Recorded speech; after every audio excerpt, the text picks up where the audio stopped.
let's keep on going. Yeah, boy Tyler did a video about mages in World of Warcraft. Let's check it out. It's a presentation of the class pretty much, but it's a well done presentation and done with a lot of like passion. So let's check it out. Mages are among the most visible practitioners of magic in the world, not because of their flashy spells, but by the infusion of magic in mundane life. From the great capital cities to the most loathsome dungeon depths, the mage is perpetually flooded with requests. Some adventurers beg for conjured food. Others requisition the mage to clear caves riddled with foes. But far and away, most just need a portal back home.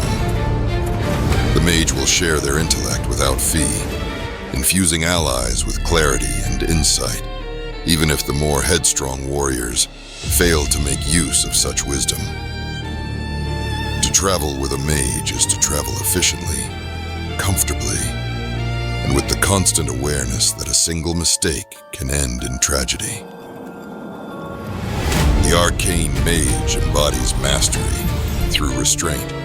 They wield raw mana directly, converting it into shields, missiles, and reality-bending tricks that reward careful planning. Arcane power scales quickly and punishes excess. Draw too deeply, and even the mage must pause to recover, standing still while the world waits, or does not. Arcane magi are devastating when left undisturbed, unleashing precise barrages before slipping away in a blink.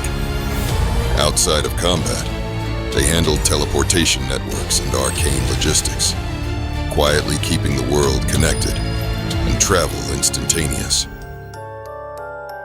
The fire mage favors immediacy and spectacle. Their spells ignite, spread, and chain together, turning skirmishes into rolling calamities. Fire thrives on momentum. One critical spell fans the next, and suddenly the battlefield is ablaze. Damage is dealt in huge bursts between successive periods of rekindling. This specialization rewards confidence and risk, asking its practitioners to stay aggressive even when things get dangerous. Fire magi accept that sometimes things explode unexpectedly. They simply make sure it happens closer to the enemy than themselves. The Frost Mage focuses on control.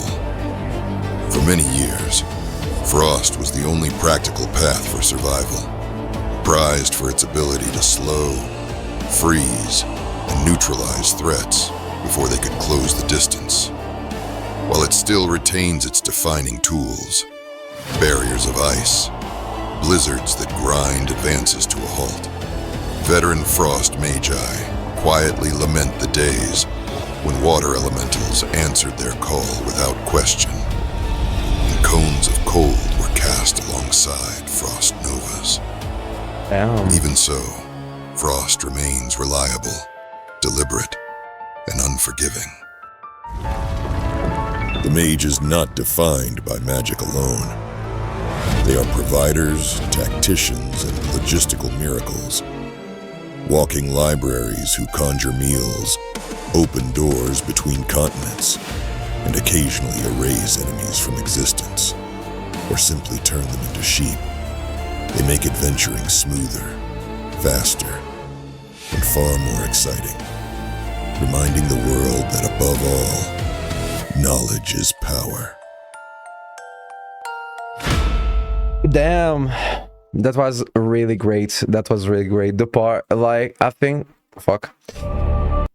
that like what is great about what Yaboy Tyler does is that he doesn't take well-known like races for mages, basically like taking like an undead to represent an arcane mage, then a goblin to represent a fire mage is actually quite challenging, because you really have to imagine because there are no well-known within World of Warcraft lore, well-known like fire mages that are goblins, or arcane mages that are undead. then I'm guessing that it was inspired by Jaina. Who isn't, right?